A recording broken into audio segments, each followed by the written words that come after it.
extended this invitation to me, some of my colleagues, many of my friends, and delighted after a long time to meet an old teacher of mine, Dr. Mahendra, who is present here this evening.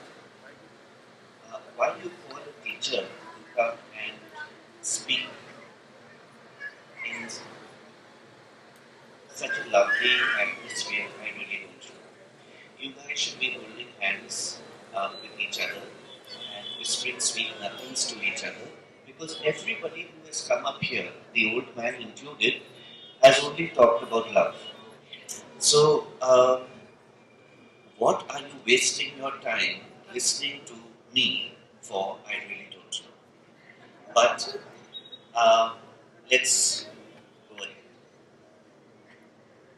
It's nice to be here this evening. And it's nice that Lucknow has evolved to be able to host something like this. And I do hope, sincerely hope, that it continues. Gitanjali and Ravi may move on. But I do hope there is sufficient critical mass which will continue to keep this alive. One or two observations. It was lovely to hear, I think his name was Kushal Amrit, speak about love, one in Urdu, one in Hindi. There were two girls who came and spoke in English. There were people who recited their verses in a musical manner. And what my observation is, and which I hope you will share, is that this is something very Indian. And that you cannot superimpose a typical Western English literary type for something which we have a wonderful tradition in already. I may not respond to it very well because my mother tongue is English, quite literally, and I have grown up following the more Western culture, which I love, enjoy, and respond to, but which does not preclude me from understanding and at times appreciating responses and expression in other languages as well. For example, and I'm not being critical here because I understand that this is the system, I could never understand why Urdu poetry and Hindi poetry always has to be repeated. I understood you the first time you said the line. Why do you have to repeat it in the same tiring manner over and over again? But it is the essence of our culture as well. I presume it is something I don't share. But because I don't share it, it doesn't mean it's wrong. But when you sit back, it's falana, falana, falana. And then there's a pause, and you look, and you're supposed to look at each other and nod your head. Falana, falana, falana. It's the same thing again. You look and you nod, and you wonder, has he forgotten? Falana, falana, falana. Wow, now it's coming because falana, falana. Now, that's our Indian way. Imagine reading something as simple as what you learned in school, like the golden daffodils in that way. I wandered lonely as a cloud. I wandered lonely as a cloud. Yeah. I wandered lonely as a cloud that floats on high over vale and hill. You will get a thrashing. Alright, if you do something like this, move on with it. But what is the point which I'm getting? That cultural expression depends, or shall I say expression, depends a great deal upon the cultures in which we evolve.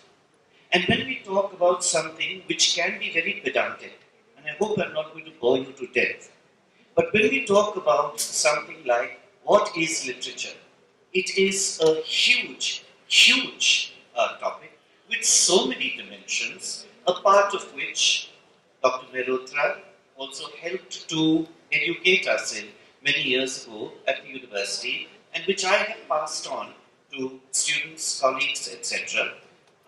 And we still don't really have an answer. We use the word very loosely, whether it's English, Hindi, Urdu. We use the word very loosely. You go to buy a washing machine and somebody gives you the literature. Right? You talk about a piece of writing that somebody has done, and merely because it has rhyme, you call it literature. Oh my, tell me why birdie fly in the sky. ये तो बहुत अच्छी poetries हो गई, all right?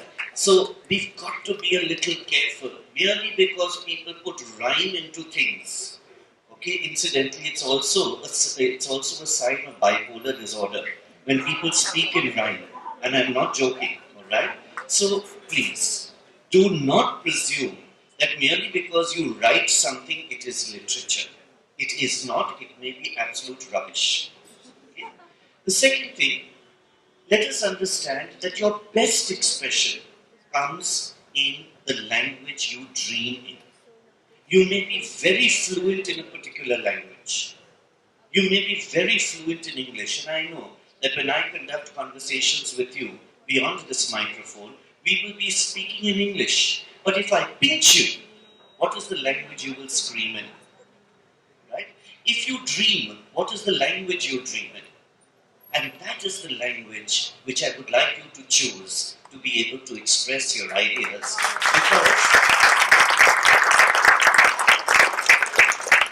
Because that is who you are. That is who you are. I taught for 27 years at undergraduate and graduate level, and I had many wannabe writers. Right? So many poetries likhi hai. All right, show me. And you have this, oh my, tell me why birdie fly in the sky. All right? 1, 2 ka, 4, 4, 2 ka, my name is Lakhan. All right? So you see there's a certain tahal in it. All right? When you tell those young boys and girls, look, why don't you express yourself, instead of in English, why don't you express yourself in Bhojpuri? Why don't you express yourself in Hindi? Why don't you express yourself in Urdu, as two very fine young men did today? They actually are offended.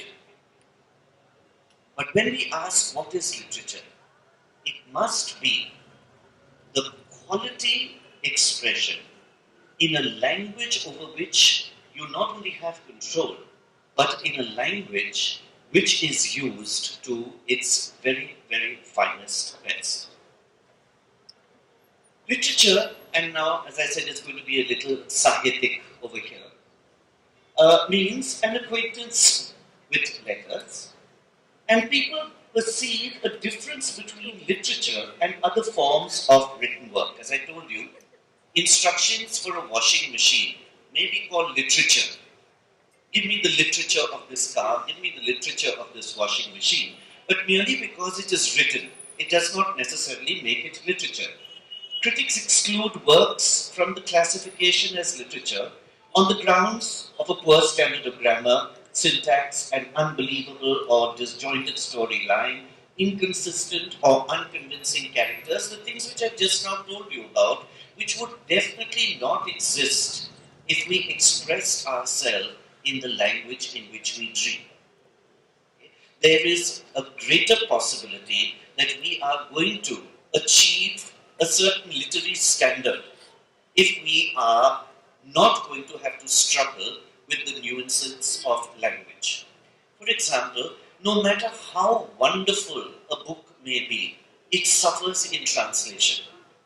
Try reading Dostoevsky, right? Try reading any Russian writer. First of all, they're dark, right? They are pessimistic. Okay? It's like their architecture. And you will see that because you're struggling with it in translation, you really cannot respond to it well because that lightness, that brightness, somehow is just completely lost. Which is not to say that you should not read things in translation. Because how would you then be able to appreciate the most beautiful thoughts of the poet Rumi? How would you be able to appreciate the thoughts in a ghazal, provided, of course, it's not repeated 10 times? Right? You see, in this way, yes, there must be this kind of interchange. But it is best when it is in your own language as well. Okay? As I said, since I'm supposed to be a little pedantic this evening, there is a little bit of background as to what literature deals with. But the important thing is that different historical periods have emphasized various characteristics of literature. And we always see that literature somehow smuggled itself into public consciousness more through religious texts. If we look at, say, the Indian tradition, it is the Ramayana, which is a wonderful piece of writing. The Mahabharata, which is a wonderful piece of literature. The Bhagavad Gita, the most universal kind of message, which is so completely irreligious. But somehow it has smuggled itself in here. In the same way, if we look at biblical text, the Bible is taught at Lucknow University, not as a piece of religious writing, but as a piece of literature. If you want to understand and appreciate the essence of poetry, which somebody was talking about, okay, and I heard something which was a little outrageous, that poetry is short and novels are long, all right, or something like that, okay? No. But if you want to understand the essence of poetry, read the Psalms, okay? Read the book of Songs, okay? And you will see just how beautiful it is because of the rhythm and the music which is contained therein as well. We have different, and I'm never very sure how to pronounce this word, though I've been a teacher for 40 years. Okay? Is it genre, which is what I think it is? Is it genre? Is it genre? Is it genre? Alright, well, let's put a ping, alright? Let's call it ping today. So there are different pings in literature, which we have, okay? And we have up over there, if the lizard will move away in time, we have over there some of the common pings of literature that you see. You have, well, drama, you have fiction, you have poetry, you have non-fiction, you have folk tales, and if you think that that is the entire list, we are very, very wrong, okay? Because there's much, much, much more, okay? Because there are classes and subclasses and classifications and subclassifications, but let's keep that for an MA class. At Sahitya Adda, let us instead enjoy the pleasure of listening to pieces of expression. I am not very sure whether I will call everything that was recited today literature, but pieces of expression which definitely contribute to our appreciation and our understanding of literature. Well, somebody asked, what is poetry? I think it was a question which came up from the audience. And this is definitely not my definition, but just to share with you, because maybe I've done a little bit more of reading on this. A poem, we say, is a composition which is written in verse. Although you may have poems which are not necessarily in rhyme, although they might have a rhythm. Although verse has been equally used for epic and dramatic fiction as well.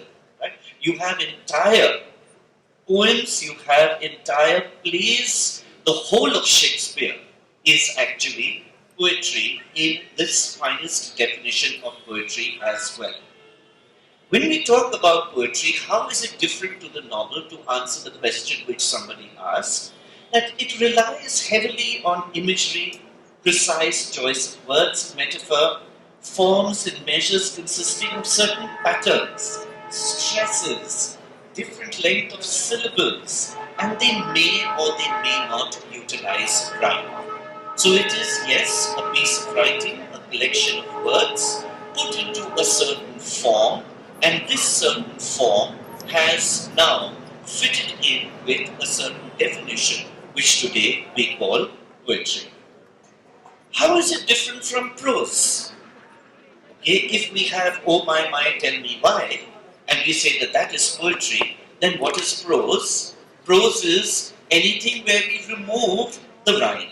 And that's not true, because you've already read up what it says there. It consists of writing that does not adhere to any particular formal structure.